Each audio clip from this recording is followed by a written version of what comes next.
Bagel Yungai, Jimbalungs. G'day friends, my name's John Graham. I'm a proud Kumba man, a saltwater man of the Gold Coast region. Our people are part of the wider Yugambeh language group, whose land stretch from the Logan River in the north to the Tweed in the south, bordered by the beautiful Pacific Ocean and also inland from the mountains out to Bow Desert, up to a place called Teviot Brook in the north. Kumba land stretched from the Goomera, the Cooma River in the north, down to the Tweed, to the foothills of the mountains. As it all welcomes, I'd like to acknowledge and pay my respects to elders past, present and emerging, because it was our old people that fought the good fight in dark and desperate times in order for people of my generation to work with other Australians towards a reconciled nation, in order for us to leave a legacy for our young people. For they're the bearers of the flame, the keepers of the knowledge, and keep our culture strong in the future. I pay my respects to all Aboriginal and Torres Strait Islander people across this nation, and I pay my respects to the spirit of this land and her people, which includes all of you here today. And I also especially like to say hello to everyone internationally and also other people from across Australia. So welcome to the conference. My authority to speak today comes through Waru, my apical ancestor, who grew up on the banks of the Logan and the Nerang rivers, Naddingwell, place of the shovel-nosed ray. In her later life, she lived with her daughter Jenny and husband Andrew, who were the river masters of the mighty Nerang River, down at Southport and at the back of the Gold Coast. Our people were sustained by the abundance of seafood from both the ocean and the river. Our footprint remains strong in this place because our sovereignty was never ceded. We are and always will be the traditional custodians of this place. Now, I've had the pleasure of welcoming you here.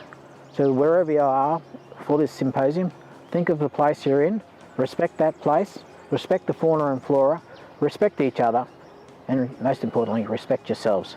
Enjoy the conference and symposium. Until I see you again, Anyavu. Goodbye. Good morning, colleagues and guests, and welcome to the Water, Wash and Climate Virtual Symposium. This is the second online event we're hosting in the lead up to the in-person Water and Wash Futures Conference in Brisbane in February 2023. My name is Peter Binks. I'm the Vice President Engagement at Griffith University. The International Water Centre at Griffith University is delighted to host this important event. We have a long-standing partnership between IWC and Australian Government Department of Foreign Affairs and Trade, a partnership that has extended for 16 years now. We also have deep partnerships with the Asian Development Bank and Australia's Water for Women Fund. One of the most important aspects of these partnerships is delivery of the Water and Wash Futures, a series of conferences that has for the last decade provided water and wash professionals with a valuable opportunity to come together, share lessons, and to improve policy and practice. Today we welcome delegates from across the Asia-Pacific region, but also from Africa, the Americas, Europe, and the UK. Let me briefly talk about Griffith University. We are a different institution. In many ways, we are an unconventional university. For nearly 50 years, we have worked in fields that offer less headline-grabbing recognition, but have more impact for Australia, our region, and the world. We have pursued environmental science and issues in social justice for most of our short life, well before these were offered for study in other institutions. We pride ourselves on our achievement of the United Nations Sustainable Development Goals. Within the 17 SDG goals, there is one that stands out for us. Sustainable Development Goal 6 calls on us to ensure availability and sustainable management of clean water and sanitation for all, and has 6 targets for 2030. We have set ourselves to be one of the world's leading institutions in attaining SDG 6, and under Professor Mark Pascoe's leadership as CEO of the International Water Centre, the Centre will play a major role in achieving that objective. To achieve that goal, the International Water Centre partners with organisations around the world to co-design evidence-based capacity development programs that can be delivered directly to the organisations and communities that most need them. The IWC taps into the diverse expertise of the world's leading water professionals to empower peoples, communities and organisations to deliver socially inclusive water and wash solutions and to contribute to the achievement of SDG 6.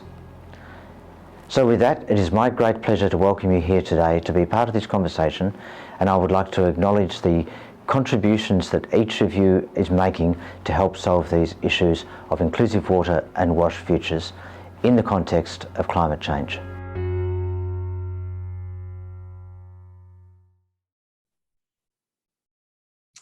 Welcome everyone online today. My name is Regina Suter from the International Water Centre at Griffith University, and we're really pleased to be hosting this symposium in partnership with the Australian Government, Department of Foreign Affairs and Trade, the Water for Women Fund and the Asian Development Bank.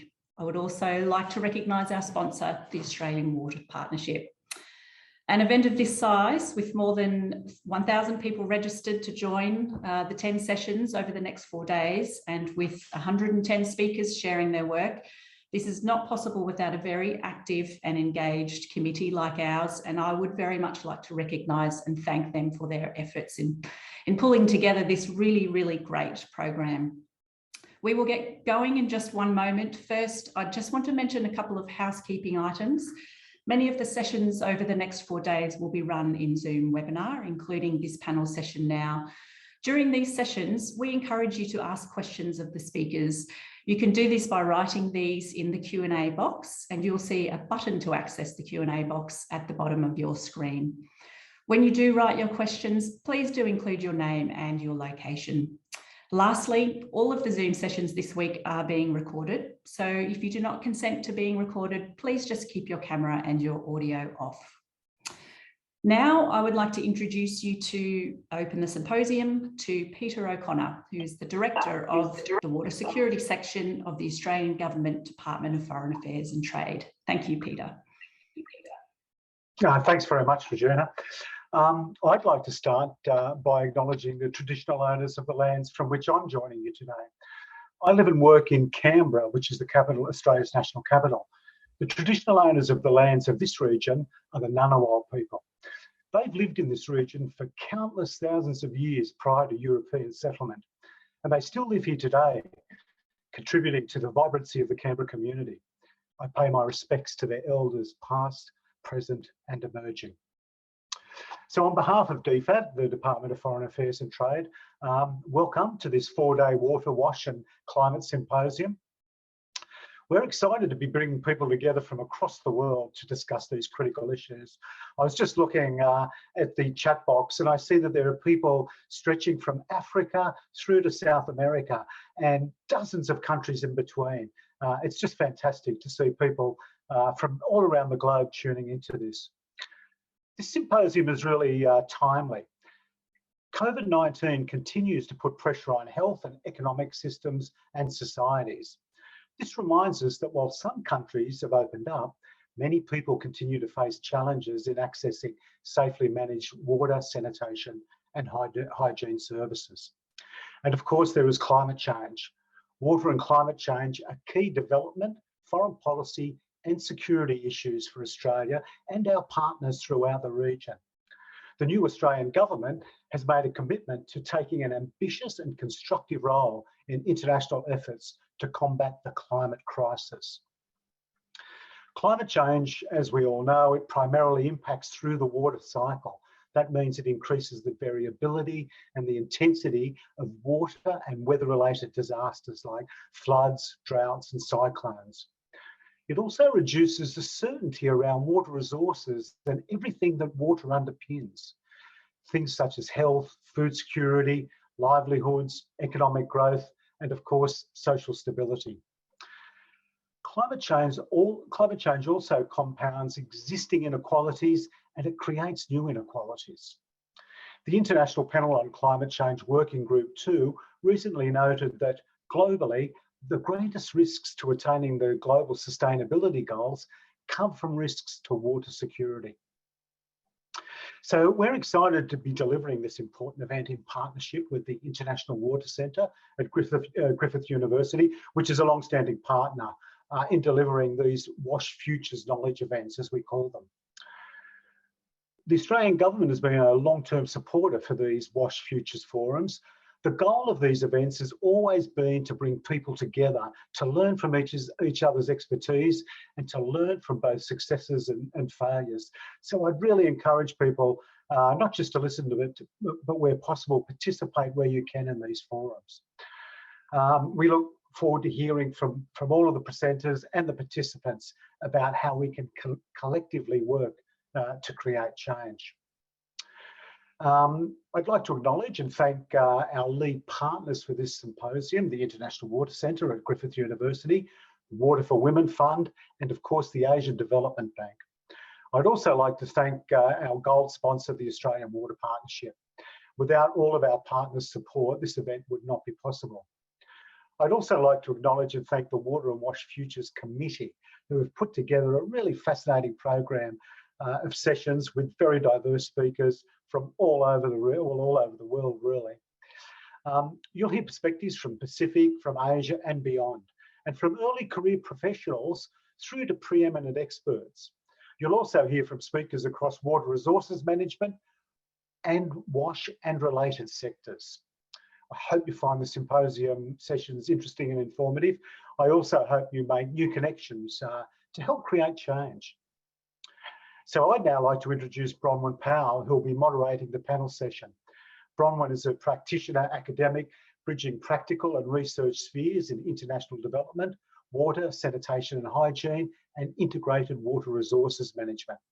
She's over 20 years experience from across research, civil society and private sector organisations across the Asia Pacific region.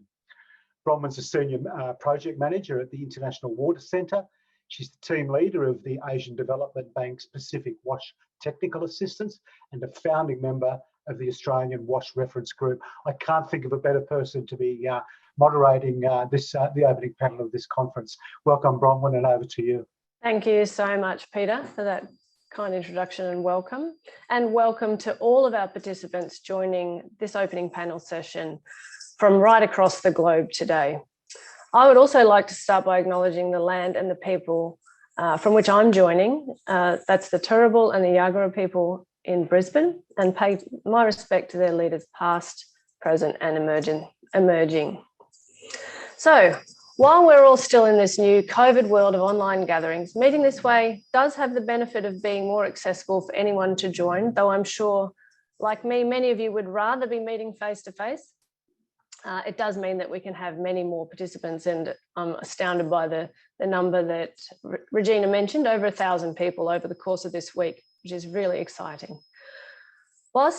Even though you're probably sitting at home in your office or in one of our Pacific hubs, please imagine that the panelists and I today are in a conference hall on a stage and you're watching from the audience.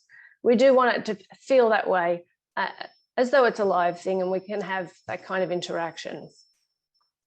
But let me start by introducing our specialists today, who are joining us from government, a water utility in the Pacific, and the World Bank. Let me start with Ibu Tri Dewi Vejianti, who is the Director of Housing and Settlement in the Indonesian Ministry of National Development Planning, known as Bappenas. This is a role she's held since 2020. Ibu Veji has more than 24 years working on Indonesia's policy development in the areas of urban, housing, settlements, climate change, and environmental management. Her previous roles at Bappenas have included Director of Urban Housing and Settlement, Head of Environmental Pollution and Degradation Control, and Head of the Sanitation Program.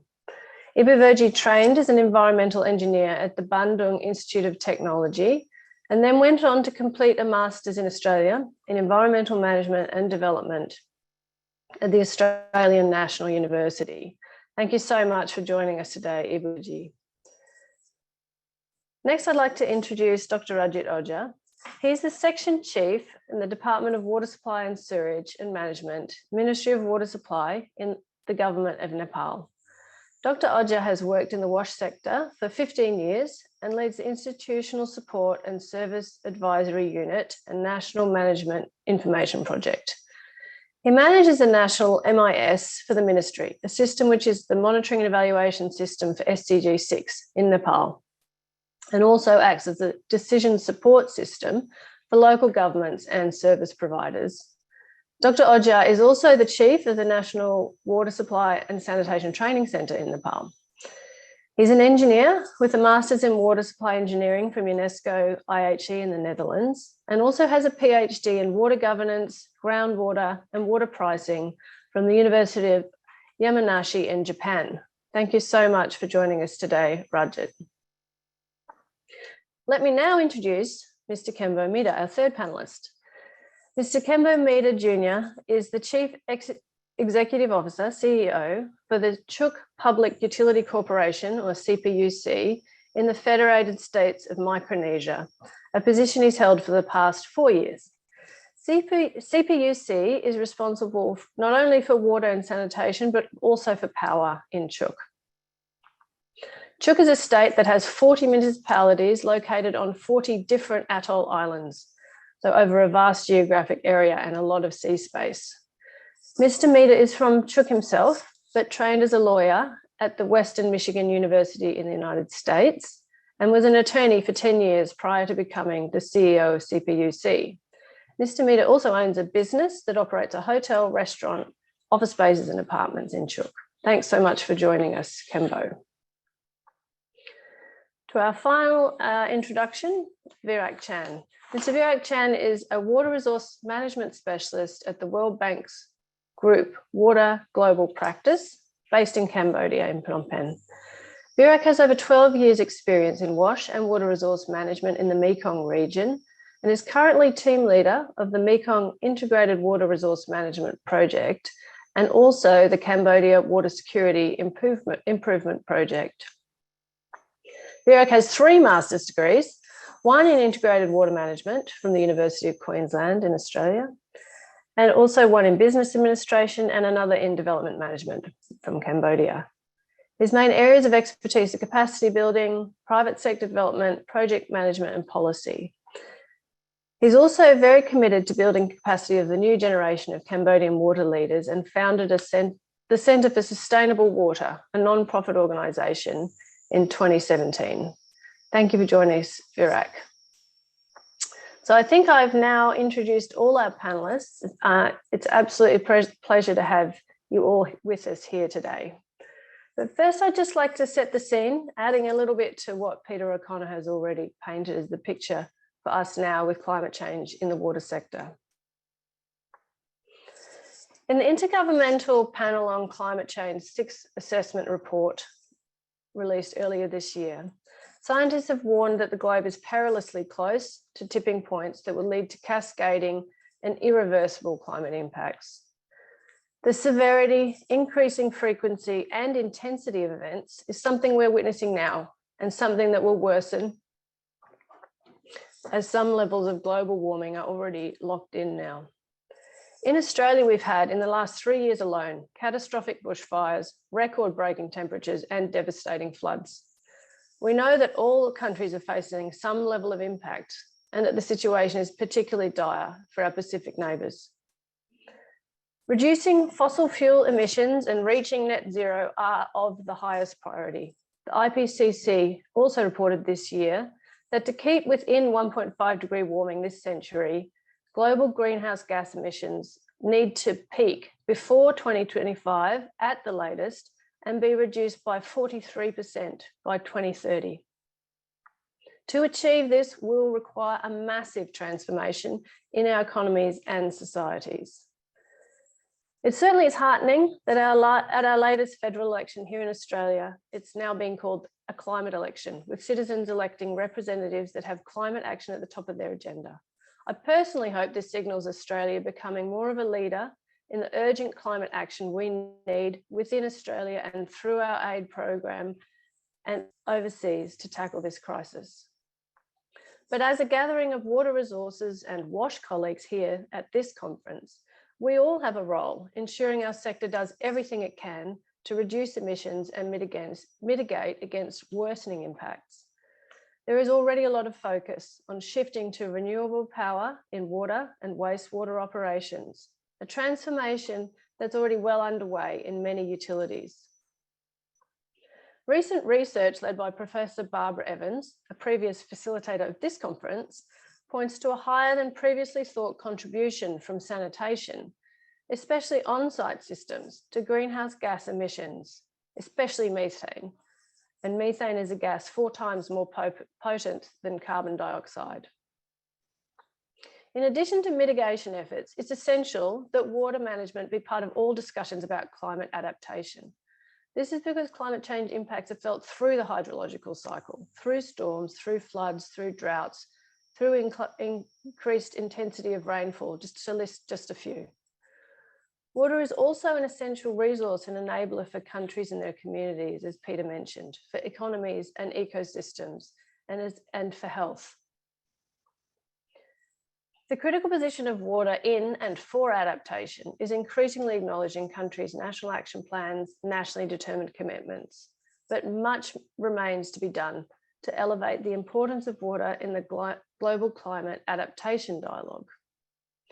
Allocation of water across multiple sectors like agriculture, industry, environment, domestic water supply, and others has always been challenging. Integrated water resources management has for decades now provided a framework to support the process of multi-stakeholder decision-making at catchment scales. However, a lack of data, competing uses, and the combination of planned and unplanned water extraction are ongoing challenges in many contexts. And as climate change brings further complexity and uncertainty to water systems, we must rely on specialists across so many sectors: meteorologists, emergency first responders, hydrologists, modelers, community workers, sanitation, behaviour change specialists, and many more. The achievement of safe water and sanitation for all and the achievement of integrated water resource management are embedded together in Sustainable Development Goal 6. With our diverse panel here today, we have specialists working on both the WASH side and the WRM side of SDG 6. And we'll hear from them about the ways they're working towards achieving SDG 6 targets in the face of climate change, the extent to which they rely on each other's sectors, how are they able to integrate with those sectors, and then common barriers and enablers of working across sectors. We'll also hear from them on what they think are the most important and pressing actions we should pursue to achieve climate resilient WASH and WRM.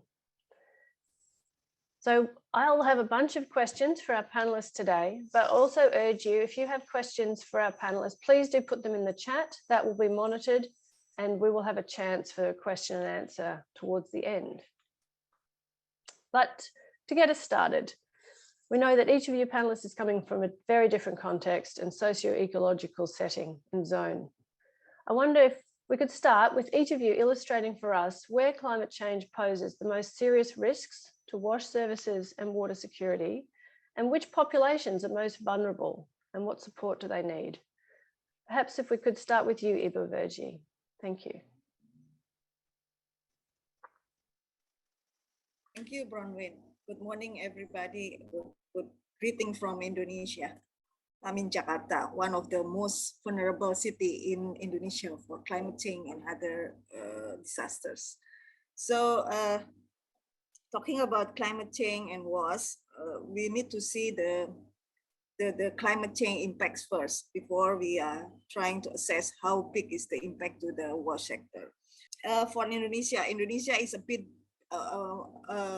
different from other countries. We are archipelagic country.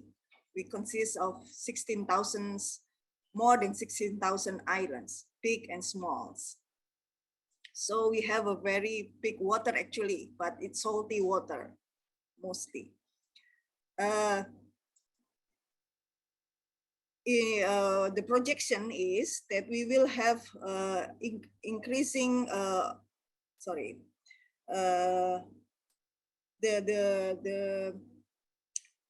the temperature of Indonesia because of the climate change, it will increase 0.5 to 0.8 degree of Celsius by 2024. So it will also then increase the sea level rise by 150 millimeter per year. Then there is also a change in rainfall of around 2.5 millimeter per day. So there are also some extreme waves. This will also causing many disasters like flood, drought in several locations in Indonesia. Of course, this impact certainly poses a threat to water security. So we we predicted that by 2024, there will be water scarcity in most of the area, especially Java, the one of the biggest island in Indonesia and the most populous island in Indonesia. We have almost 150 million people live in Java. So that's one of the most vulnerable island in Java. But there is also another one that will experience a water scarcity is in Nusa Tenggara Island. It is a quite small, not too big island, but it is one of the driest island in Indonesia. So there will be scarcity in there. Besides that, there will be a total number of disaster. 98 to 90% of total disaster in Indonesia is caused by the hydrometeorological disaster, like floods, droughts, cyclone, erosion, and so on. So that's also will give impacts to the water security. There are also drought and forest fire. I think although it have fewer occurrences, but it has significant impacts to water. So looking at that impact or that hazard that we may experience in the future, not very long future, it's just 2024, and it may worsen if we don't do something on this. Especially on the target of water and sanitation access to the people. We have a target in 2024 to provide 100% of water supply, improve water supply, and then 90% of improved sanitation access to the people. That's our target in 2024. Looking at this, and for water, for example, only 20% are on the pipe water access, and 80% are on the non-pipe water. This may have worse impacts from the climate change because they really rely on the well, on the springs, and so on, and the river itself. So they will experience the worst impact, the one that access the non-pipe water. And then for sanitation, we also not unfortunate. I mean, we have two different types of system. One is on-site and the other one is off-site. On-site, we really rely on the septic tank, which mostly at the moment, our septic tank is not that standardized. That's the one that we challenge to really build up. I mean, to increase the performance. And then, so if there are more flooding events in Indonesia, this septic tank will I mean, the contamination we cannot really imagine. I mean, the contamination will go spread all over the places. So there are many aspects of climate change that will impact our WASH achievements. That's why it is very important to integrate that and to see what the evidence, what is the impact to the WASH sector, and we will really have a good program or a good intervention how to really minimize the impacts and still gaining our achievement on water and sanitation access. The most impacted people will be the poor, the urban, and the coastal area. So those are three. Beside the Java and Nusa Tenggara, we need to focus more on the poor people, especially living in an urban coastal area, as well as urban coastal area in general. So maybe that's from me for the moment, Bronwyn. Thank you. Thank you, Ibu Veji. You were very modest. Indonesia has made very amazing progress against its SDG targets in recent years, and you didn't give us those statistics, but I don't know them as well as you do, but I know that you've made very significant gains. So congratulations to Indonesia for that. But thank you for outlining. Do you want to talk about them at all? Well, okay. Then our target as I said, of course, during the last 10 years, we have increased, of course, our achievement by for water supply, for example, for around 60% to around 90% now. So for sanitation, it's similar, around 60%, even below for sanitation, around 40 to 50% in the last 10 years to now is around 72%. So we hope that we can increase, although we need some speeding up towards our target in 2024. And also we still have target on open defecation as well as safely managed for water and sanitation that we want to achieve in the future. Thank you. I think it's useful to know those figures because it is incredible progress in such a short period of time. So it's worth noting that, and also noting that last mile is often very challenging, particularly for those vulnerable populations in coastal or challenging environments. Thank you so much, Ibu Verji. Now I'd like to turn to you, Rajit, now to similarly give us an idea, a bit of a perspective on the water and sanitation situation in Nepal and water security threats from climate change and how you see those affecting SDG targets. Hi, namaste everyone. Am I audible? Namaste, very audible. Okay, thank you for the opportunity to talk something about the climate change impact on WASH in this panel discussion. Picking up from the previous panelists, means as the patterns of rainfalls are changing, even in Nepal, and the sources are drying out, the possibility of landslides are increasing, compositing with the human interventions, making the pipeline and the other assets vulnerable too. We have flatlands called Tarai, and the impact of flood in increasing, making management of wastewater extremely difficult there as well. There is a difficulty to reach SDG 6.2 properly. We achieved open defecation free like 2 or 3 years ago, but 2 years ago. But now to sustain that achievement and to achieve more, the climate change is going to be the major hurdle in Nepal, as we are one of the most vulnerable countries in terms of climate change, because of the snow-fed rivers and also the Tarai flatlands affecting from the floods. We do not have the data to prove the impact of climate change in WASH facilities, but the ethnic people's knowledge and perceptions are suggesting that the impact is real, that is pretty real. And to aid on that,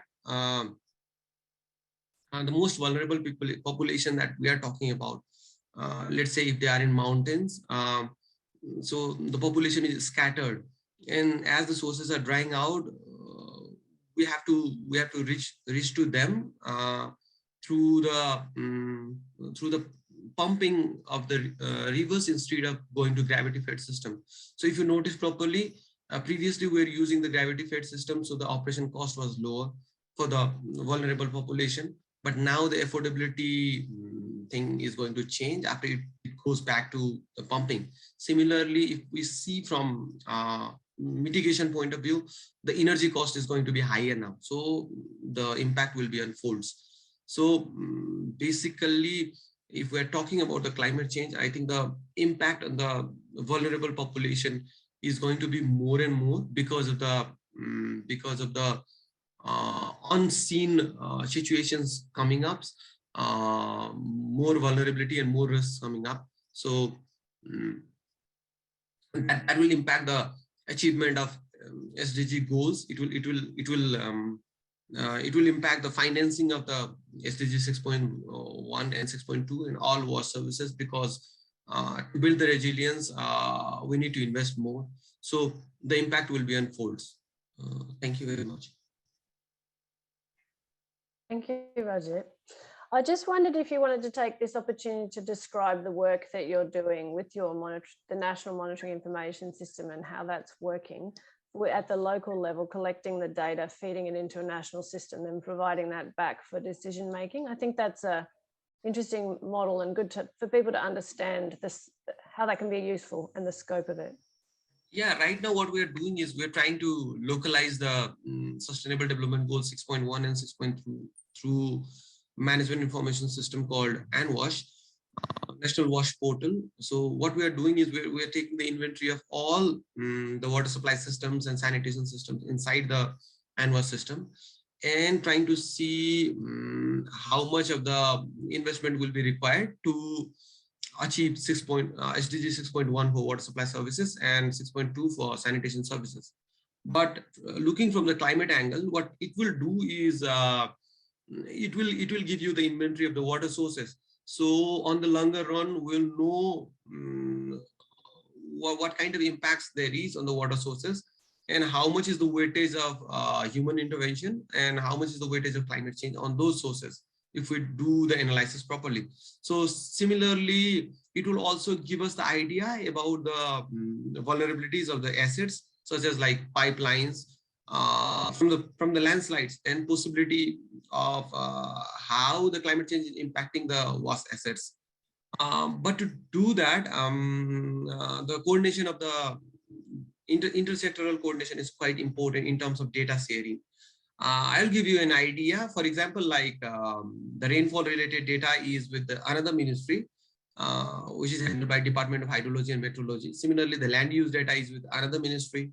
Similarly, the property profiles are with another ministry, and the disaster related data are with another institution. So I think the case is similar in most of the countries. The data are handled by different institutions. So the intersectoral data sharing is going to be very evident and very important to tackle with the climate change impact. So we are now having the discussion with different ministries, trying to form the coordination committees to access those data properly, to analyze the impacts of climate change on WASH services. Even inside the nationally determined contributions and national adaptation plan, these has been included as one of the major goals. The institutional capacity building has been included as the major goals to do that. We have achieved the data of more than 14% of the system now. Among 753 local governments, 410 local governments have already started collecting the data. We're trying to capacitate the local governments to do those by creating the enumerators and the people who are capacitated enough to look after the management information system. And this management information system will be helpful to from service providers level and then to local government level and then provincial level and finally to us as well to have the evidence-based decisions and evidence-based planning. Thanks for describing that, Rajit. I think Rajit has recently come back from the SWA meeting in Jakarta where he was explaining this system that's been developed. So you may have already met Ibavidi at that meeting. So that's nice that there's already a connection there, and also that model is being shared widely. In SWA also we talked about the importance of the data sharing and importance of creating data first and then sharing the data with the concerned stakeholders. I think that is going to be like two major points to tackle with any kind of impacts that we're going to do. Yeah. Of course, it shows like we're going to invest a lot in data, but it will later on pay back in terms of the impact, I think. Yeah, great. Thank you, Rajit, for painting such a clear picture of the system you have there. Now, I think it would be nice if we could hear from you, Kembo. Federated States of Micronesia is, of course, a very different context to both Indonesia. I mean, it's archipelago, a set of islands just like Indonesia, but smaller population, very geographically dispersed. And I mean, as a Pacific island, really at the extreme front line of the climate emergency. I wonder if you could please give us a picture of how climate change is impacting water in Chuk, and as a utility manager, what challenges you're facing and how are you having to adapt to secure water supplies for people of Chuk? Sure, thank you, Bronwyn. First, it's an honor to be here on the panel, and I appreciate those calling in to join this webinar. A few important facts I want to start off about my island state is our country has an agreement with the US, so we can travel to the US freely with our passports. We can go there and live if we want. We can go there for vacation, come back. Minimum wage is something like 80 cents to $1 an hour. Our power tariff is now at 65 cents a kilowatt. Out of the 40 municipalities, only one island has power and water. So the other 39 islands do not have power or water. Now, some of our islands are flat with very small population. Some of our islands have mountains and rivers and bigger population, but there's no power. So those other islands have to live off the rivers and streams. The past year, we've suffered tremendously from king tides, something I've never seen in my lifetime. Our tides get very, very high, and they have flooded the flat islands, and that has killed the taro patches and our other local food that we've survived on for generations. The low tide is also getting so low that we believe it's causing issues with our water pump on the main island. Our ability to remove the freshwater lens that's just above the saltwater, our pumps can't go that low. So now we're suffering with getting water from the ground to service the governments, the businesses, airport. These king tides are a new phenomenon, and it's causing major migration. So a lot of our people are moving to the US because of the climate change. Also, in terms of who's affected the most, I would say women and kids, because they're culturally in charge. The women are in charge of taking care of the family, cooking, washing the laundry. They face the most pressure at home. They're also in charge in the outer villages with keeping the septic tanks clean and get the bathroom, being able to flush. But also with septic tanks now, we're having issues with our water. A lot of people use septic tanks, which can affect our freshwater lens. I did hear cost of water is going up. It is going up here. It's going to be more of a challenge to pull water from the ground. And it's going to cost more money. As mentioned, I do have a hotel and a apartments restaurant. I've owned this business for 10 years.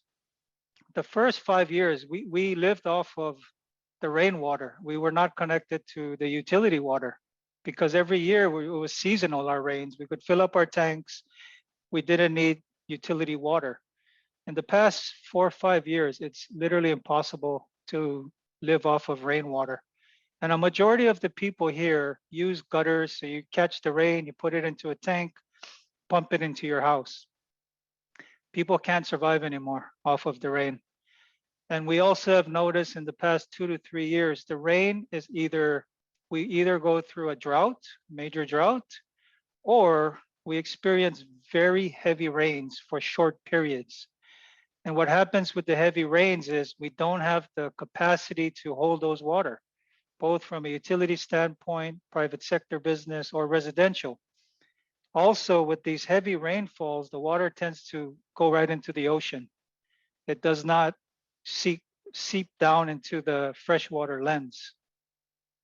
So we are feeling the impacts from private sector, from homes, government. It's causing major migration.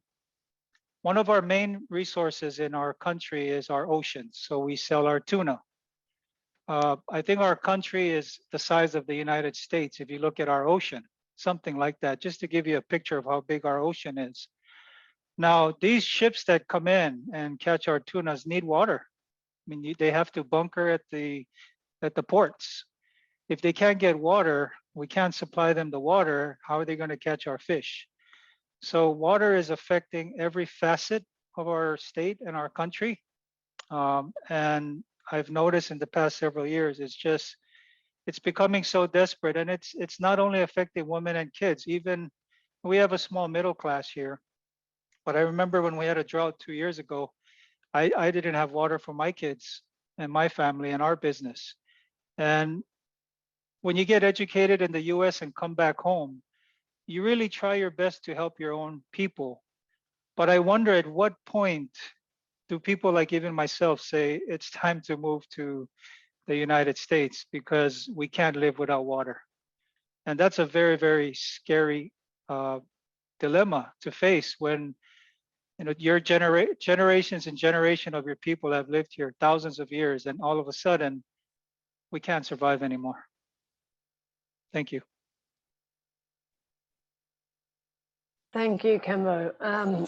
Yeah, it is extremely sobering to hear of the dire situation, and you paint such a clear picture of the challenges that you and, as you say, women and children face dealing with and trying to secure water with the increased variability you're facing now with climate change. I think we might, if we move now to Virak with the same question. You're working now from very much the water resource management point of view. Obviously, again, a very different context from FSM and the Pacific Islands. But if we ask you the similar question to illustrate, like, what are you seeing as the biggest challenges from climate change in the water resource management space in Cambodia? In terms of water security, and then also which populations are most vulnerable now, predicted to be most vulnerable. Be great to hear your perspective on Cambodia. Thank you. Yeah, thank you very much, Bronwyn, for the questions. But let me start with a little bit the context of Cambodia as well. Cambodia has 16 million populations. We have 25 provinces, and it's very lucky Cambodia is having two main rivers. We call it Mekong rivers and Tonle Sap rivers. And it also the country who have abundance of water as well. But this is really a positive side. But at the same time, we always call our country in a very simple statements. The country we have too much water and too little water across the country. Every year we receive a rainfall up to 2,000 millimeters, which is a lot of water. Talking about the situations of the climate change, there's a lot of study has been done in the country as well, right? To see the percentage, the sea level rise in the country, and also many other impact, especially from flood and drought. As I mentioned earlier, is that Cambodia is a country with too much water and too little water. So we experience flood every year. At the same time, we also experience drought every year in some region as well. I think if we're just talking about the data, it's very hard to really get into what is the issue of the climate change. But I hear from all the panelists earlier that you talk a lot about the data, the number, and the percentage that impacting from the climate change. But let me bring you a little bit down to the field. So I'm the person, I'm working really on the ground with the community.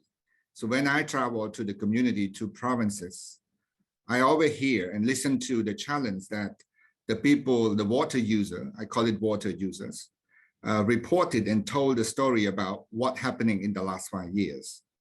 Let me start it with the one water utility in Kampong Thom.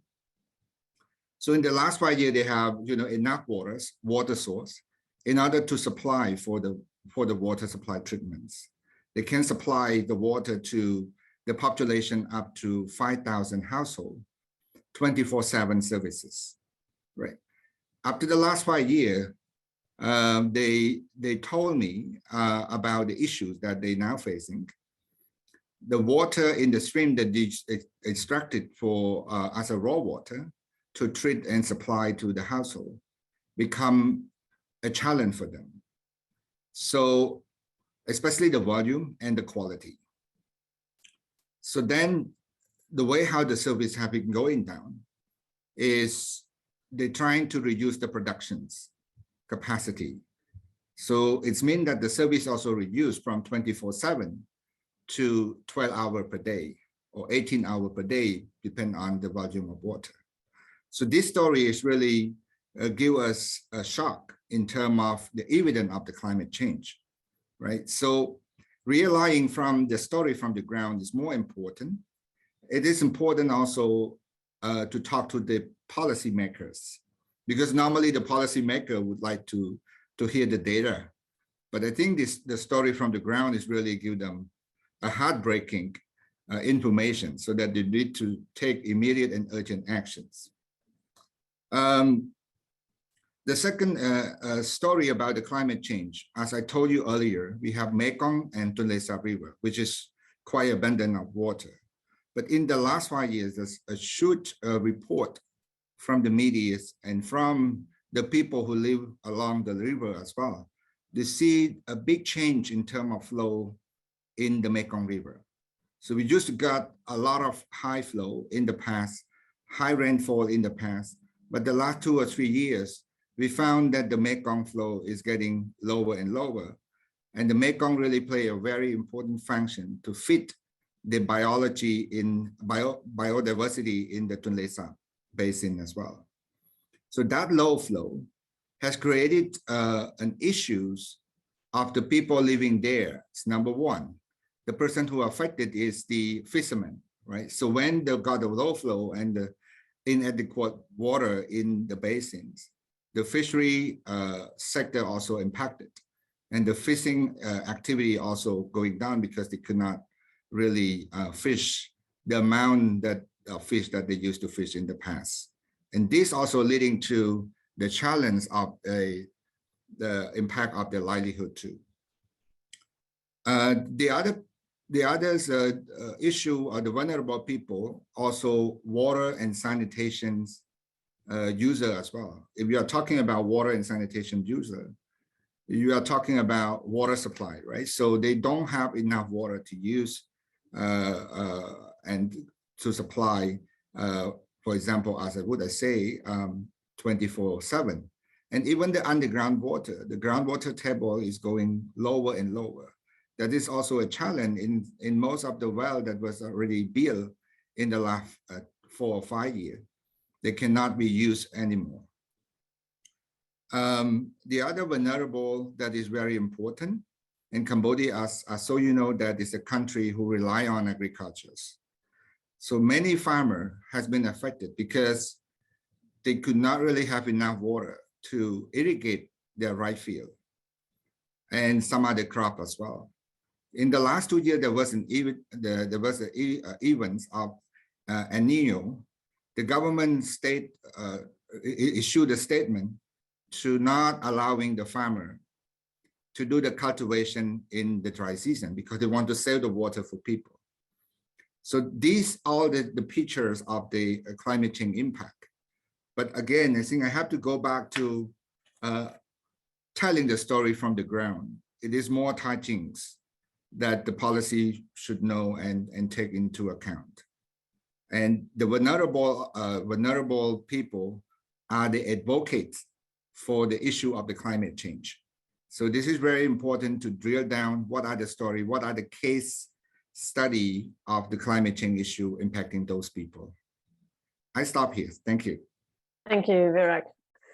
It's great to get your views and think about the different kinds of users from fishers, male and female, of course, and then vulnerable people being those that are vulnerable because of access to water and sanitation, as well as water for farming. So thanks for painting a wider picture there. We know that these kinds of factors like droughts, floods, and seasonal changes in water availability can really affect people's vulnerability. I'm wondering if there are some, well, we've had a fairly bleak picture of the challenges so far, but if there are some examples where these challenges have been met by integration or working across these sectors. Perhaps we can start with you, Virak, because you do work across these sectors quite a bit. If there are some specific examples where you could give where the water resource management sector has really been able to help and support the water supply or sanitation sector through these seasonal allocation issues that are becoming more difficult with climate change impacts. Yeah, thank you, Bronwyn, for these questions.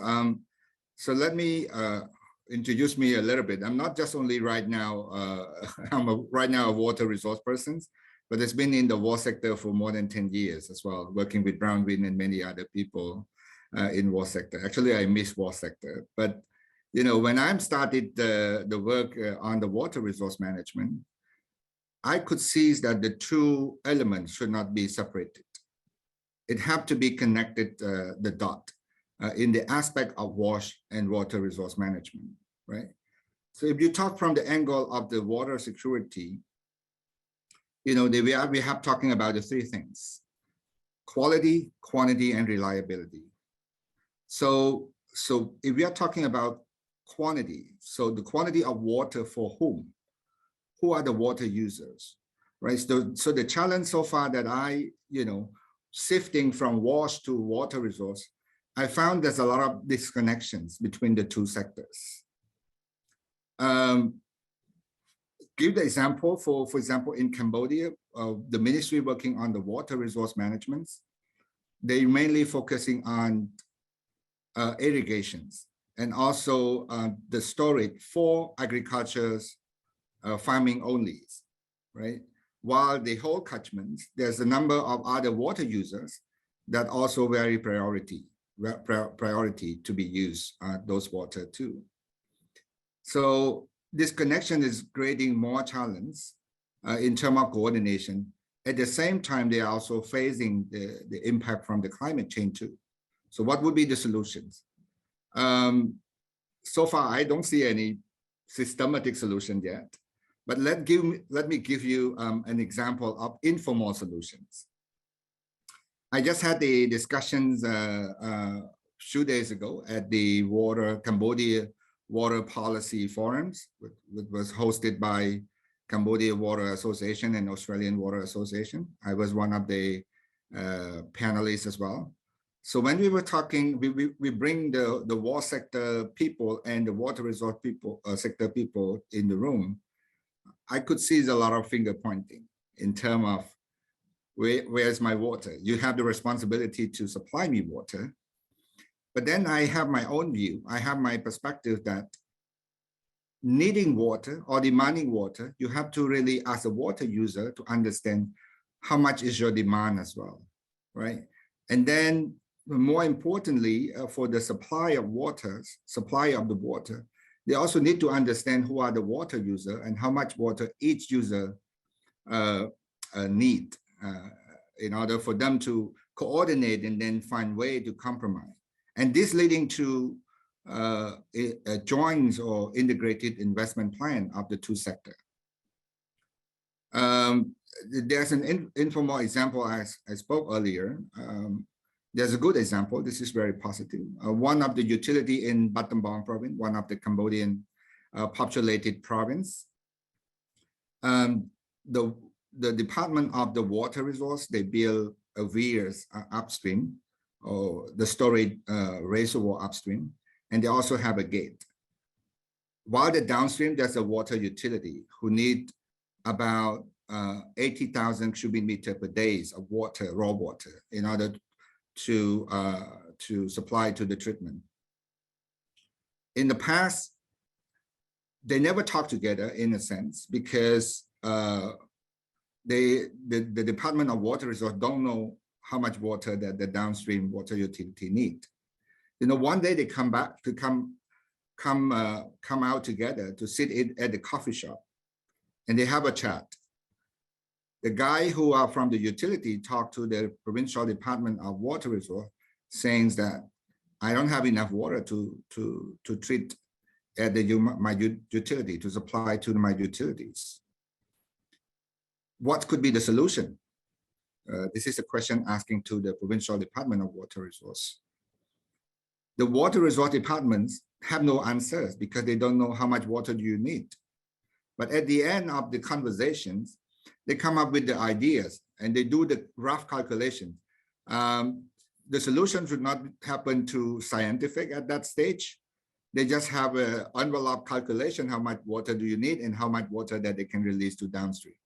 So the solution is come by the provincial Department of Water Resource decided to open 30 centimeter gate of the dam to get the water, allow the water flow down to the through the stream, so that the downstream water utility can get enough water, 80,000 cubic meter per day to be supplied.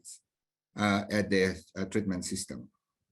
So I think this example to me is very important, but I have a key message on this aspect as well. The coordinations and the dialogue between the two sectors should happen at any time and any place. It should not be wait until the policymaker come together and talk. And this should be also created as a good example for the policymaker for talking together. Number two, the solutions should not be too ideal, too scientific. Something that could be done by the local people, something that could be done to resolve the problem, and then the more strategic problem can come later.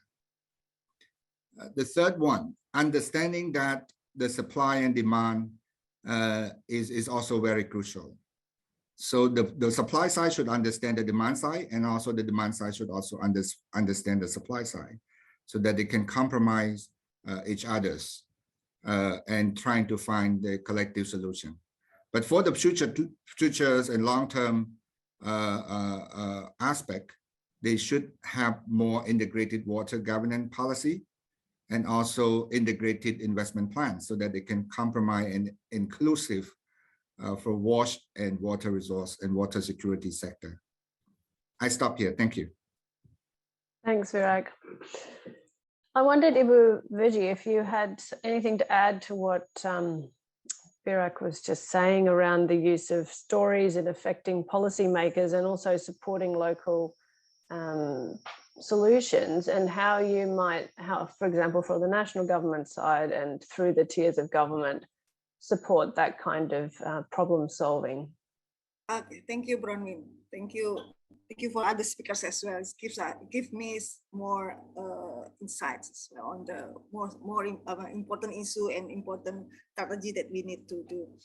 Well, for the examples that we have, I mean, I need to say from like I said before, that mostly the impacts of water is for wash sector is on the coastal, urban, and the poor coastal. But the answer may come from the more upstream management, water management. So it needs to be integrated. That's why we really need this integration between the upstream and the, like Pak Virag said, between water resources management as well as the wash sector. So in terms of that, I mean, there are some local or initiative that we have done with the help of from USAID, UNICEF, and other partners on this, like what we call it the Spring Vulnerability Assessment and Action Plan program. We've implemented this initiative in few, maybe around 10 or 20 area mostly in Java, but of course we also talk about outside Java as well. The one that is suitable for this approach. So in this spring vulnerability assessment, we do this because of most of our water supply utility, I mean PDAMs or the water supply enterprises, depends on the spring water. 43% of our water supply is rely on the pipe, yeah. I mean, pipe water supply rely on the spring water, and most of the spring water now is degrading in terms of, especially in terms of quality, because of the degrading what we call it, water basin or change in land use and so on. So there are less water that can be absorbed into the groundwater. So with this approach, we goes through 7 stages, that is building the awareness and commitments especially from the community as well as from the government, because it will involve the community to build and to develop more and more what we call it sumber resapan, so absorbing well. So we will develop a small well in many places that will increase the absorption of water to the groundwater. And then of course we before that, we need to do the spring vulnerability study, compiling the action plan, and strengthening the local government and the support, and also the community commitment. And then we integrate between the action plan and the regional plans and implementing the actions. From this, for example, it's considered quite successful, because one of the example in Salatiga, one of the municipality in Central Java, the increasing of the spring, we call it Senjoya Spring, through the construction of infiltration wells. So it is infiltration well. The debit of the spring fell. It was fell in period of 2015, and then increased by 800 liter per second. It was 800 liter per second in 2015, but then it was increased in 2017 by become 1,100 liter per second because of this approach. So it increased around 30% of the debit. So it is certainly beneficial for improving, providing more water for the water utility in Salatiga. We also do this with participatory approach. As I said, the well will be developed in surrounding, including in the community or in a household premises. So that's why it needs a commitment as well, and participation from the local community. From this, of course, it's not enough, because it is a local initiative. We need to build the institutional. We need to build this into a policy, into national policy, into a more systemic approach later on. So we trying to mainstream this into local governments program and activities, as well as in the national line ministry that is responsible for doing this, because it will involve not just Ministry of Bappenas, it will involve Ministry of Environment and Forestry, for example. It also involves the Ministry of even the Water Resource Management authorities. But this is one initiative. We also talk about more like Pak Firak said, that we need a more systemic approach in this. I mean, we're trying to do a study for source to tap water. So from the source, whether it is from the dam, from the springs, especially the dams, how we can integrate one system from the source to the tap. This will integrate what from the Water Resource Management Authority as well as the WASH sector. We're trying to do that because for Indonesia, I think this is also a still challenge. Like in Cambodia, the authority who manages the water doesn't really talk about the WASH, but the WASH also sometimes doesn't communicate with water resource management authorities to provide water. And water resource management is also mostly concerned about farming, agriculture, and other uses. So we need to make this. I mean, we're trying to find a solution through our study on source to tap. We will hopefully from this study we will find a good framework, a good way to do this in an integrated way, but also we're trying to do this through a pilot in several areas. Maybe that's from me for now. Bronwyn, thank you. Thank you very much, Ibu Verji. It's great to hear about those initiatives and also, I guess, solutions that you're trialing to deal with those source to tap issues and the vulnerability of spring sources and the increasing variability.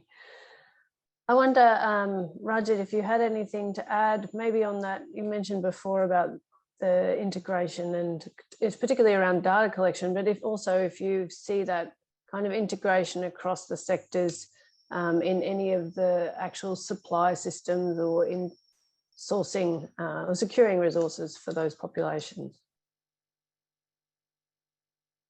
Yeah, I think those things need to come with kind of a win-win situation for all, and most of the data are generated in local government level. So that's where the integration happens, I think.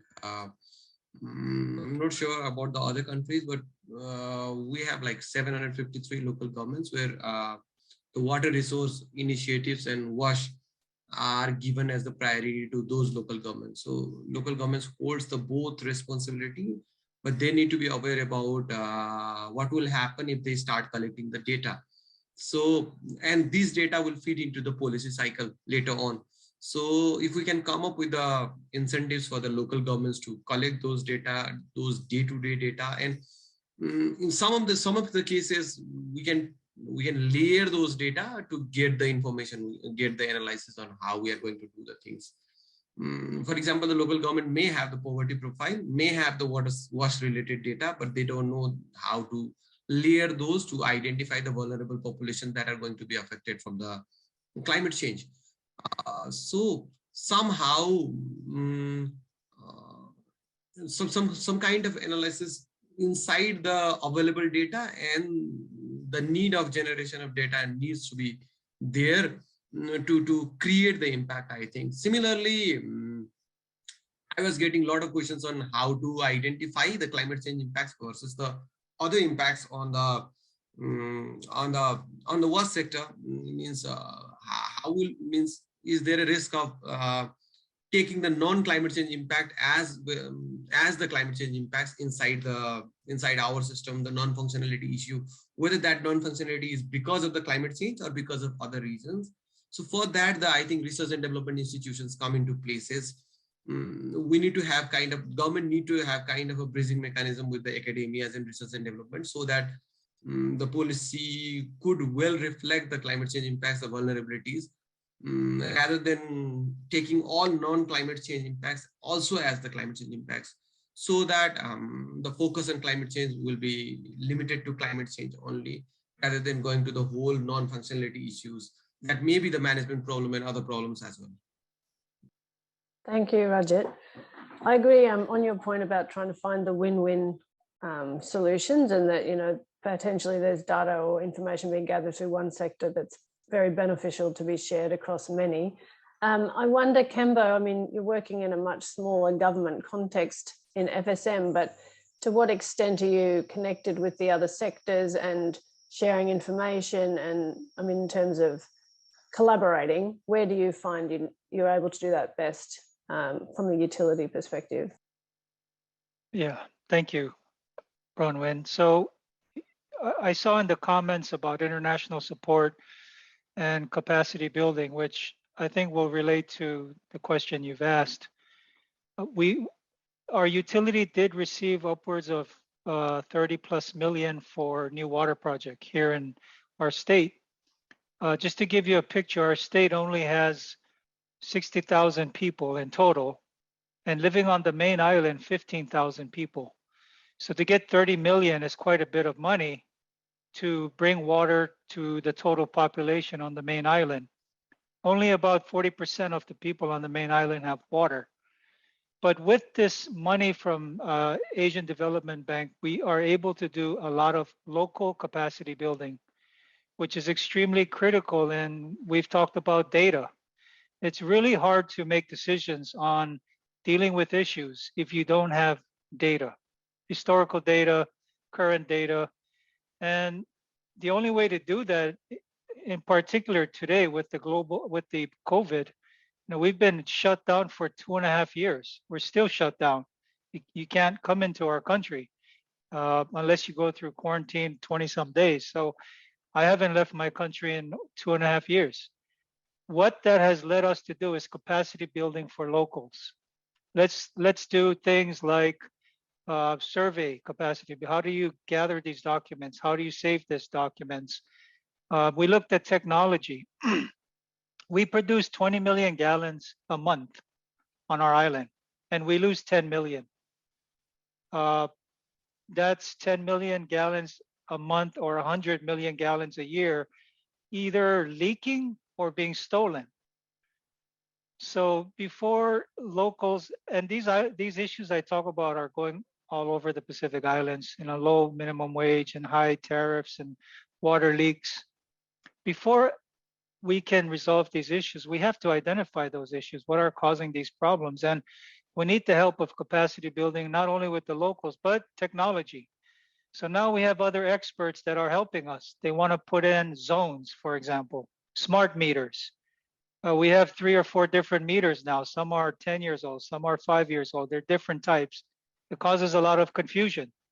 It's hard for us to collect the data. We don't know if the data is accurate. So you have to build the capacity of your utility.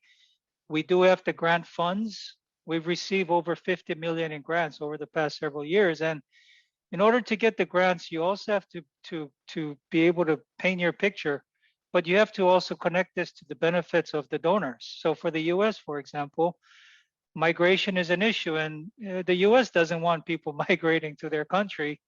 And they don't mind you coming and getting an education and going back home and helping your country. So we tell the US, without water, we're all going to move to the US. So they're going to start pumping money into building the water capacity, because without water, private sector is affected, health is affected, education is affected, and our whole life is affected. So capacity building, but again, you have to be able to collect the data. You got to be able to paint your picture. And the benefit now with our capacity building, we're doing GPS training, we're doing geotech training, we're doing survey training, we're getting a new HR system, we're getting smart meters, and we're sharing this information with the PWWA, Pacific Wastewater Association. We're also a member of the Pacific Power Association.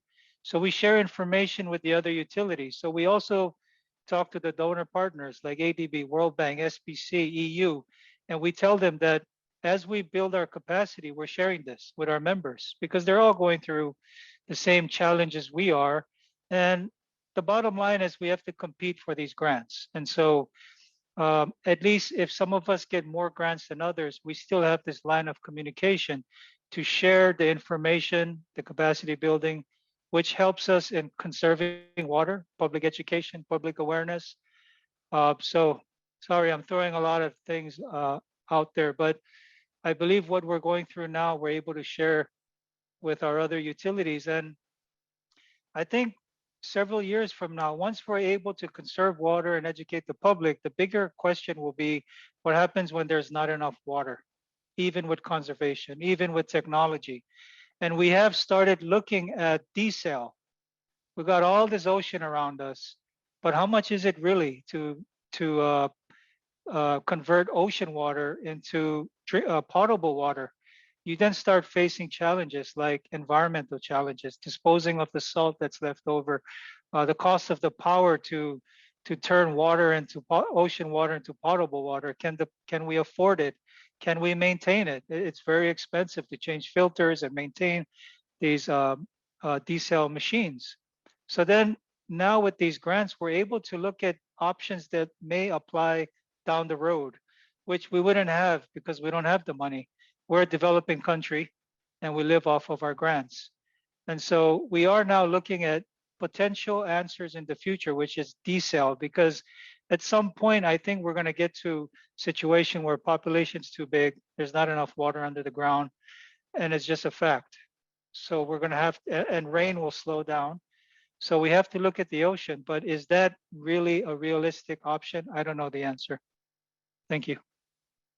Yeah, thank you, Cambo. I mean, they're really difficult challenges to grapple with, and options and scenarios that you're looking at there. And I think it's good that you've brought in those issues of how to fund these potential options, where the money is coming from, if you're a developing country, the financing, whether it be public, private, donor, or remittances in some cases in the Pacific, but also that sharing. I think you've brought up that point about sharing information as well. And I mean, this event itself is aiming to bridge some of that, like bringing people together and facilitating that exchange to learn from each other. But I think particularly in the case of the Pacific, that's really critical, where so many countries are experiencing similar challenges. I did wonder if we think about the kind of question about integration.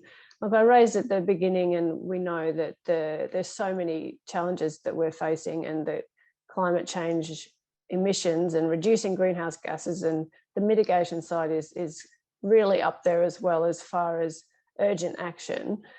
Where on the scale of things would you put integration and how urgent it is in dealing with these climate change issues? And if it is way up the top of what we need to be doing to make sure that there is the source that can get to the tap, what do you think can drive that and motivate people to make that happen? And how then can you sustain that? Maybe we could start with you, Virak, please.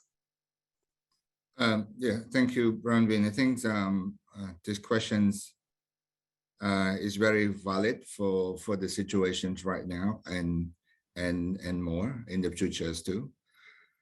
You know, let me reflecting back a little bit. We were discussing about each and everyone. It's very hard to find each other's and very hard to understand each other as well. So I think in terms of between water security and WASH, right? So it's not about the disconnectivities opportunity. It's also about the knowledge, right? In every size, WASH size, and also for water resource management size as well.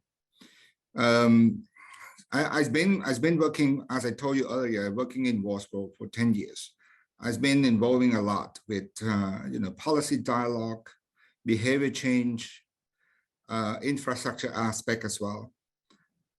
During my 10 years, really give me experience that one sector that need to looking into what we can do differently, and what could be the game changer in the sector, right? And doing business as usual was not really, bringing you to the state where the climate change impacting you right now. So when I started turning myself or shifting myself to become a water resource person, I spent almost 3 months in order to understand the issue in the sector.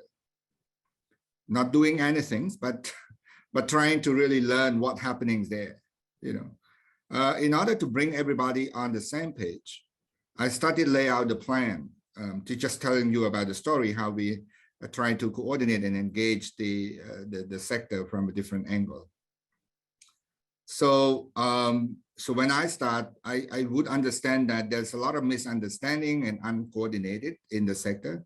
So I use the experience that I work in WASH, trying to apply in water resource management as well. So to start with, I start with the one partner first, right? The one who have a lot of knowledge from outside, international knowledge. But how can we assemble those knowledge to hit the right issues in the country, in the context of the country as well? So then I initiated the Development Partner Coordination Group for water resource management. So bring all the development partner into the room, including ADB, World Bank, JICA, DFAT, RFD, and many others, development partners, to put all the issue and hear all the issue from all of them. Like, what are the key issues right now? Then those information coming on the table, and we understand that the gap is more around coordinations. Number two is to learn from each other who doing what. It is very important because we can coordinate in a way rather than just doing thing in the scatter way. But we're trying to find way to work collectively to resolve the problem and to set one goal. The next step for me after the discussion around bringing the donor and the one partner on board, I moved to the government sides. As we discussed earlier, is that they are in a different ministry and different sector. It's very hard to have a knowledge to understand the angle of holistic approach. So then I decided to work with the team in order to organize one big event. It's called Cambodia Water Dialogue events, by bringing all the stakeholders, government stakeholders, to sit in the room. And one important actor in the room is the Ministry of Economy and Finance. they are want to prioritize the investment, right? So as Campbell said about earlier, money is important, but where and how to find the money. So we need to really bring them on board as well, because they need to see the real problem, the challenge that the country face, and what is the economic return from the investment from the economic point of views. So we have a water dialogue. We also have a bank expert to share the experience of the project that they're doing in other countries, from the infrastructures to the policy level, right? Then from there, the government decided to work with the bank in order to prepare a project, design a project on the water security improvement project, as Bronwyn has mentioned in the biography that I was leading this project preparation right now. So the project is trying to look two angles. Number one is supply side. Number two is the demand side, right? So the aspect that we are trying to do is, we don't want to do the project in a piecemeal way, but we are trying to really bring everyone in the same basin scale. It's looking at the holistic problem and trying to find way to integrate from one to another between water supply and water user, but the environment also need to consider in there as well for a sustainable manner. This is just a story of how you're gonna bring those different mindset into one mindset.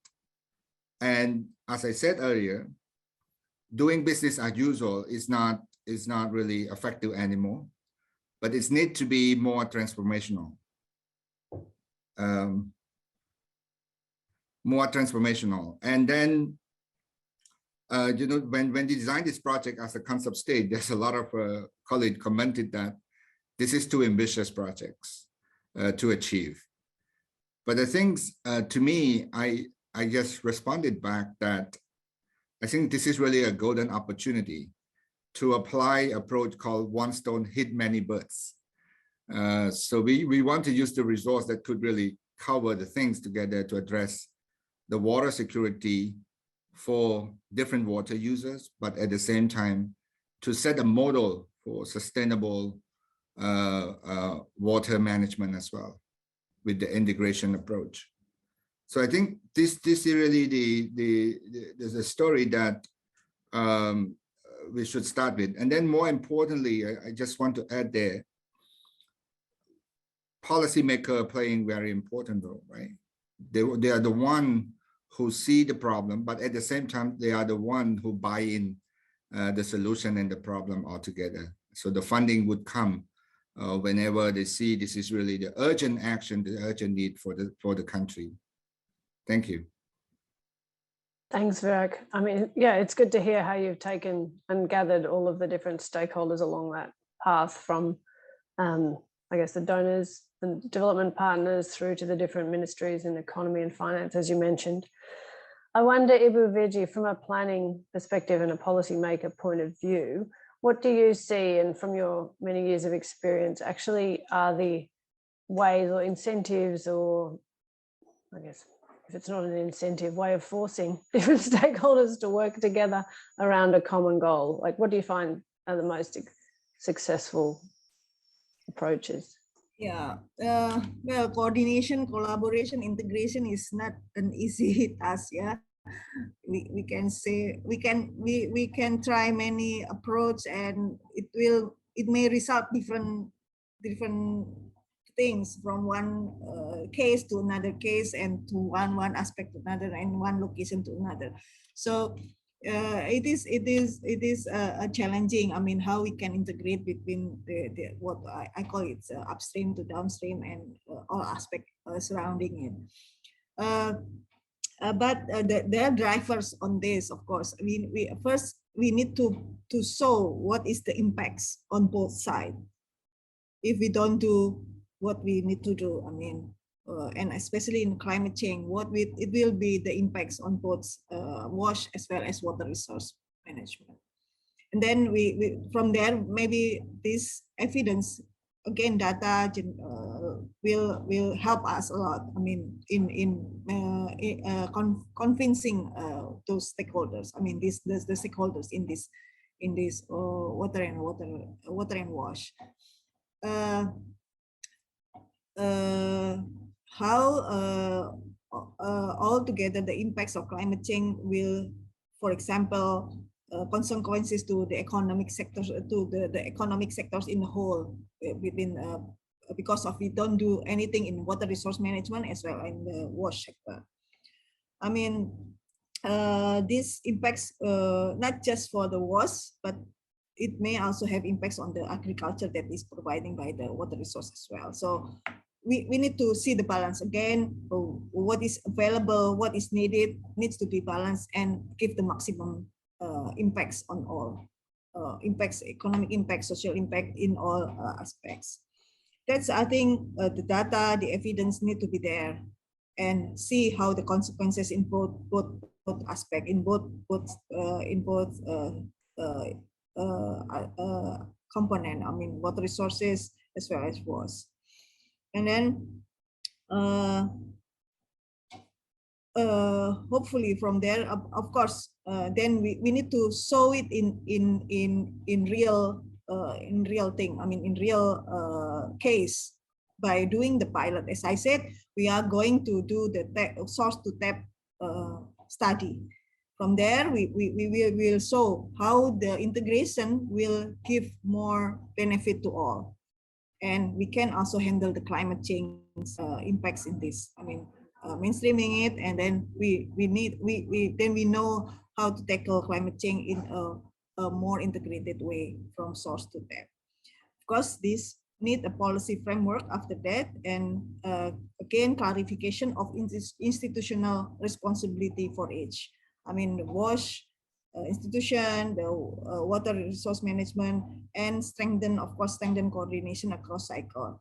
I mean, we need to not just policy framework, and then who's doing what in its stakeholders. From there, I mean, commitment, agreement on what we're going to do, maybe after in the future, or maybe in the short term, medium term, and the long term. But again, we're going to do this again. I mean, the location, the exact location that we're going to interfere together, it needs to be clear. So we need a mapping of location. What is the risk? Which one is we can, like, low hanging fruit that we can do together with less complicated issue, for example, just to show how this integration we can build it up step by step. Of course, again, financing is also a big problem. I mean, an issue. I mean, in integration. But of course, when we can show that it is workable, hopefully the finance will follow suit. So again, that's, I think, the most incentive or drivers that can push us together in more integrated way in tackling the impact of climate change in water resource and waste sector. Thank you, Bronwyn. Thank you very much, Ibu Verji.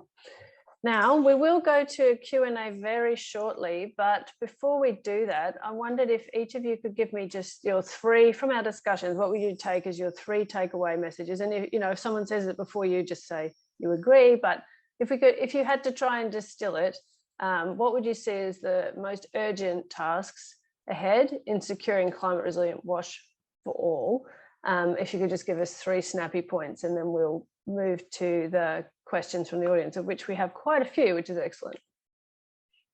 Okay, let's start with Kimbo. Thanks, Bronwyn. Off the top of my head, I think securing grants is something important, but we also need to get the policymakers involved.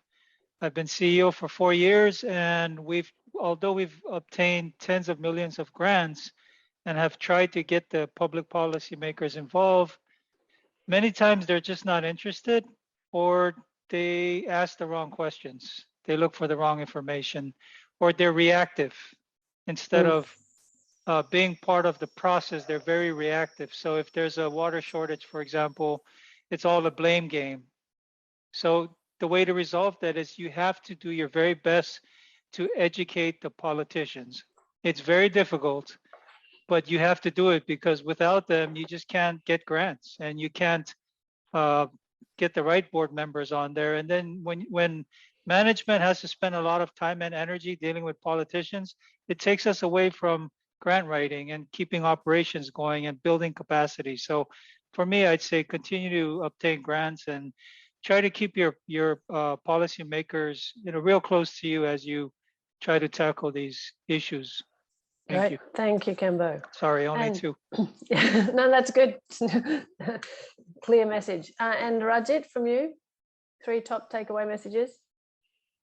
I think localizing the efforts will be very helpful, and doing the works with the local governments is going to be very helpful. Integration is another thing. While we are doing the thing, the cross-sectoral integration is very important. And besides that, the creation and use of the available data, as I pointed out before, develop the policy. Great, thanks. So yeah, that last one, creation of usable data and that's accessible to others is great. Virak? Yeah, I think that all the point that the earlier panelists mentioned is quite valid and very useful. But they just add a couple of things, right? So, so number one that I would want to add is the knowledge on the climate change impacts on the different sectors, right? So the knowledge is very important. So this also relating to data, storytelling, and also, the actual ground truthing situations. So this is number one. Number two, I would say it is very important that all the sectors sitting down together and then unbox, unpack the issues, and then repack with the joint force and joint investments. This is a second point that need to be addressed.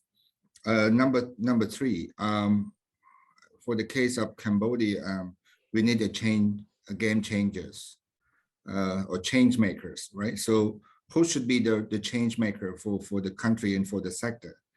Perhaps, Ministry of Economic and Finance, who have the power of financing, that they have to really, put in some condition for integration in there. Thank you. Great, thank you. Interesting idea there to, I guess, kind of force stakeholders to work together if it becomes a requirement of financing. And then Ibu Virji, over to you. 3 takeaway messages. Yeah, I think it's mostly similar with other speakers, but first, of course, evidence is maybe my language is evidence. What we have evidence for the impacts of climate change for both WASH and water resource management. Again, then become knowledge, and we know this is important. Of course, the data or the evidence need to be as local as possible, not just at the macro level, but as local as possible, because climate change impacts are mostly in the local context. So as much data that we can, as much evidence that we can become that we can storytell and become our knowledge, it will be important for both sides. And then after that, although it's not easy to gather data to make sure the data is available, but as much evidence that we can have, then we can work it out from there. Of course, then start with something that we can do together. Start, not wait until the data is all complete or something like that. I mean, the problem is real in the field, so we need to do something from now. Yeah. So we need to start a pilot or a project together, how this integration can be done, and then learn from there. I mean, of course, with concept and with the concept before, I mean, then we implement in one case or several cases that needs to be together and gather the knowledge from there, learning the system, learning the policy, the framework that it needs to be there, and then develop that together with the sectors. I mean, together with all stakeholders. So we know the policy, the framework, and the strategy, the action plan that we need to do. And then institutionalize that into our system. I mean, in each ministries, as well as we know who is the leading, who is the coordination will be done together in this aspect. So maybe that's true. Thank you. Yeah, thank you, Ibu Beji. Very comprehensive outlook there. It's interesting, actually, one of the questions that came through, and I mean, feel free to turn your mutes off now. We'll just try and have a bit of a discussion as these questions come through. But one that we got in was around this question of data. So we've had that come up a number of times. I mean, Rajat's very focused on that. And I mean, at this point has mapped 14% of the country's data. I liked what you said, Ibu Javiji, about, you know, just start. We can see these stories coming through from the field. The evidence may be incomplete. We got a very, very clear picture of the dire situation in Federated States of Micronesia. We may not have all the evidence of how much water is there or how much is missing, or, you know, the seasonality changes and the intensity changes of rainfall and all of those things. We may not have the complete set of data, but we have very clear stories. So the question is, you know, is there a possibility that if we're waiting for, you know, more comprehensive data, that we end up with some kind of action paralysis? And then if that happens, what can we end up with a lack of motivation? And if that's the case, how do we motivate decision makers? If we're putting this emphasis in this panel on data, which is important, but then in the absence of data, what can we do to motivate decision makers? Anyone want to take that one first? Yeah.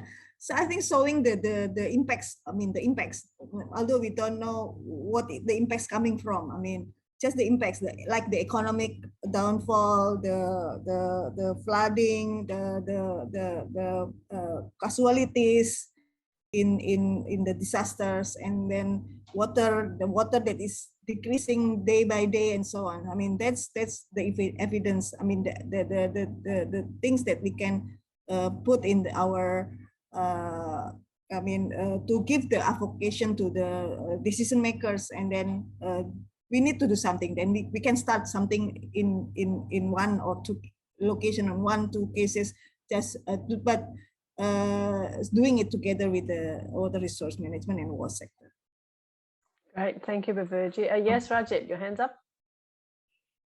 Yeah, so while we were doing the open defecation free movement, there was a term coined in Nepal called triggering. So it's kind of a data might not be needed for triggering. The stories will be enough, as Chan presented before. The stories will be enough. Later on, to dig deeper, the data will be needed. But to influence the policymakers, I think the stories will be enough. So we need to source the stories first to trigger the policymakers and come up with some kind of if they do the work, how much impact it is going to create. I think we need to come up with some kind of analysis on that in a simpler way to trigger them, I think. Yep, great, thank you, Rajat. Would either of you like to add to that, or should we move to another question? Because we do have a lot of good questions. Oh, Virak, yes, go ahead. No, just a quick one. I think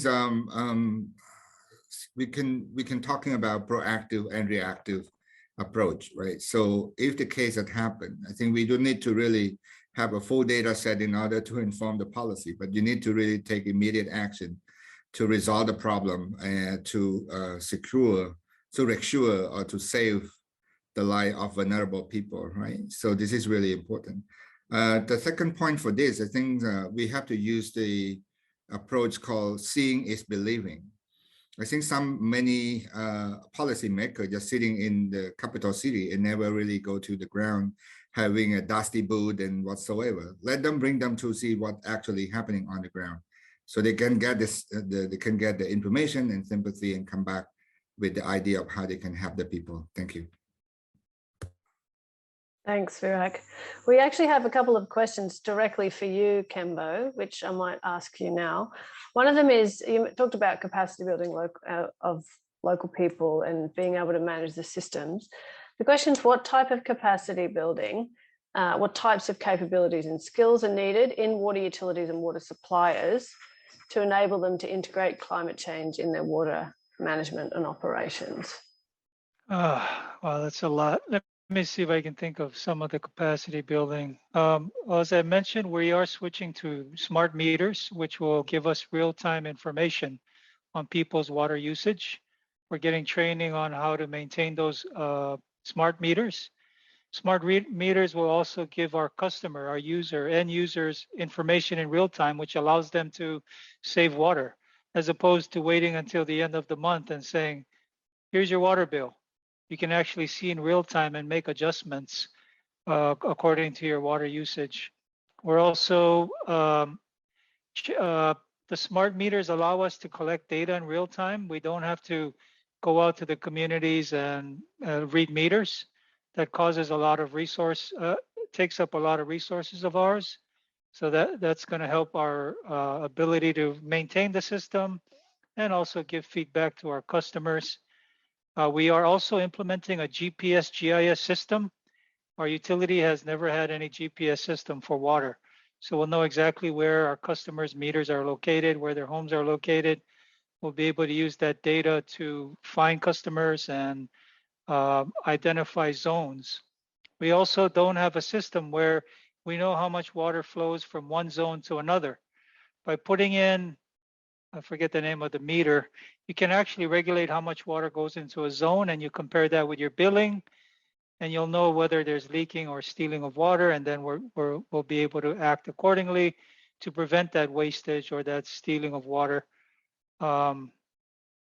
Let's see, we also have a hydrogeologist has recently been hired to help us with our geotech training. I did see a question about, I think, what kind of, what is our atoll made of? We're coral, some rocks from volcanic rocks. So we are getting training on geotech stuff. So we're going to be able to drill into the ground, send information to the hydrogeologist, who can then use actual data to determine why our water pumps are running dry. Is it the king tide? Is it something else? Is it overusing the water lens? We'll actually have technical studies done on this, so we don't have to just share stories or come from a non-technical point of view, which is very hard to apply for grants. When you can't really apply for grants with stories. What we've done in the past is we use our own money to come up with pilots. I've heard this term pilots, and we go to a certain area, we bring in experts who can actually regulate the water system, look at our billing, and they come up with a report for us to say, here's a small sector of Chuk, and here are their biggest challenges. They don't have a good water system. They don't have good meters. They can't regulate where their water goes. And so we put together a pilot program with experts, and then we apply for grants that way. So I think, I don't know if I answered the question here, but that's what I would add on that. Thanks, Kembo. You gave a good overview there of the kind of skills that you're going to need and technologies you're looking at bringing in to assist with water management. Now, another interesting question that's come in is from Sylvia Landa in Indonesia about the social and behavioural aspects of water management. So I guess demand management and how those considerations are being included in climate change and water management. I think this could be potentially maybe to Rajat, if you're taking into account those aspects like the actual water usage by the community and how that might change through the year, and how you're looking at human behaviour affecting water usage and management. I think along with the water management, the behavioral change communication needs to be very handy in that one. The BCC experts are we use the BCC experts to change the behavior on that one. It is a slow process to do, but the more the people learn about the conservation and the use of technologies, and the more they become familiar about the technologies, I think more that changes the behavior of the people also. So some kind of advocacy, awareness, and IC materials along with the efforts might be helpful on that one.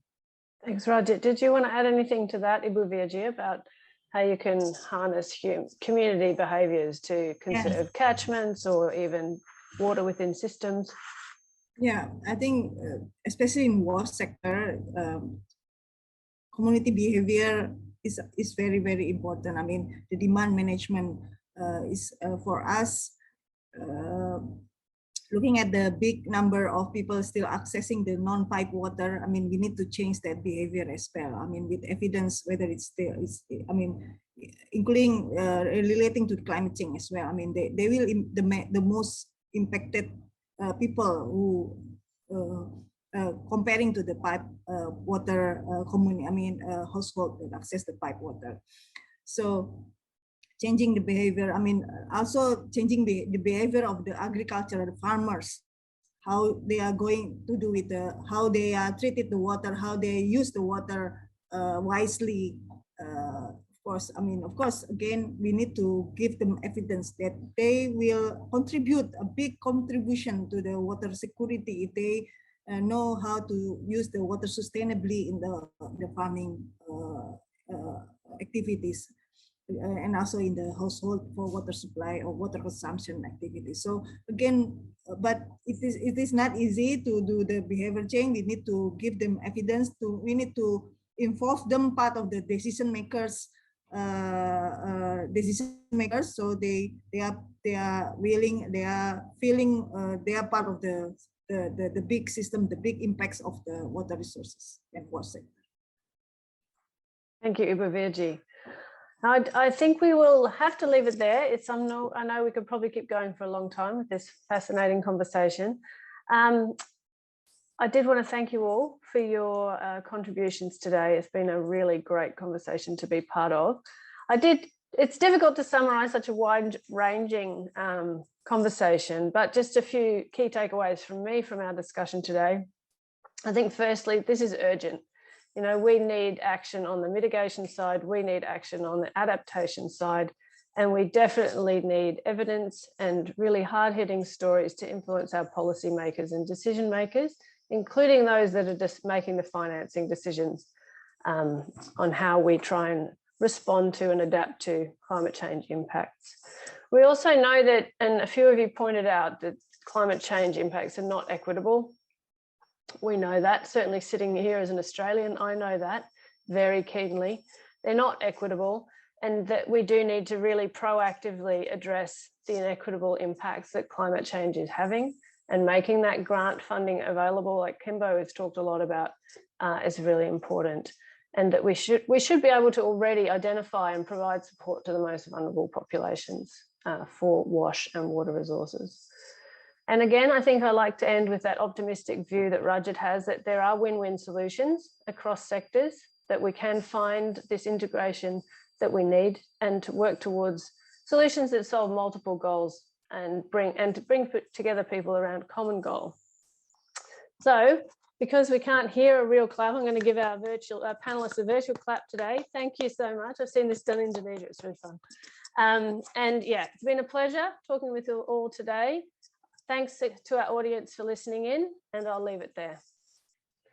Over to you, Regina. Thank you very much, Bronwyn, and thank you to all our panelists for that really interesting discussion. We really appreciate the time you've all made to share your experiences and your thoughts with us today.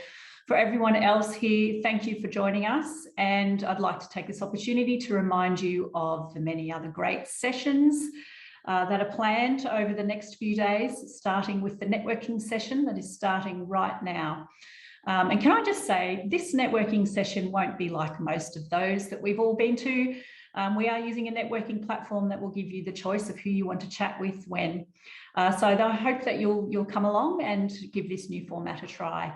After that, so in 1 hour's time, will be a session run by UNICEF and the Asian Development Bank on frameworks to manage climate risks to WASH and water resources. That will be back in Zoom, and I hope to see you all there. Thank you again.